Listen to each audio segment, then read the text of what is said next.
మీరెప్పుడూ జ్యోతిష్య నివారణల కోసం తెలుపు, పసుపు బియ్యం ఉపయోగిస్తారు. కానీ నల్ల బియ్యం కొన్ని తాంత్రిక చర్యల్లో ఉపయోగిస్తారు. నల్ల బియ్యం అనేక నివారణల్లో ఉపయోగిస్తారని అసలు గ్రంథాల్లోనూ చెప్పారు. ఈ పరిష్కారాన్ని అవలంబించడం అనేక సమస్యలను పరిష్కరిస్తుంది, పురోగతికి కొత్త మార్గాలను చూపిస్తుంది, సంపద సంపాదించడం, ఆర్థిక స్థితిని మెరుగుపరుస్తుంది, వైవాహిక జీవితంలో మాధుర్యాన్ని పెంచుతుంది. ఏదైనా బావిలో నల్ల బియ్యం వేయండి. ఇలా చేయడం వల్ల డబ్బు లాభదాయక యోగంగా మారి ఆర్థిక పరిస్థితి మెరుగుపడుతుంది. ఈ పరిహారం వ్యాపారంలో లాభాల్ని తెచ్చిపెడుతుంది. చదువు పూర్తయ్యాక ఉద్యోగం కోసం కష్టపడి పనిచేసే అవకాశం రాకపోతే శనివారం శని మందిరానికి వెళ్లి ఆవు నూనె, నువ్వులు కలిపి నైవేద్యంగా పెట్టండి.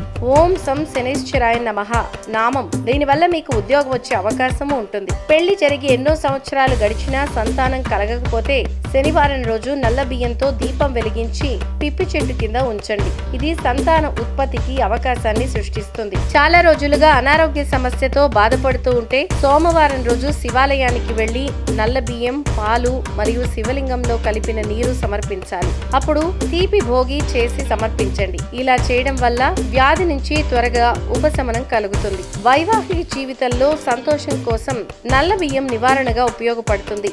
వైవాహిక జీవితంలో ఎప్పుడు వివాదాలు ఉన్నాయా, ఉంటే జీవిత భాగస్వామితో ఏదైనా విషయంలో మనస్పర్ధలు ఏర్పడితే నల్ల బియ్యాన్ని నీటిలో వేసి పిప్పల చెట్టుకు నైవేద్యంగా సమర్పించాలి. ఇలా చేయడం వల్ల వైవాహిక జీవితంలో సంతోషం, ఆనందం కలుగుతుంది.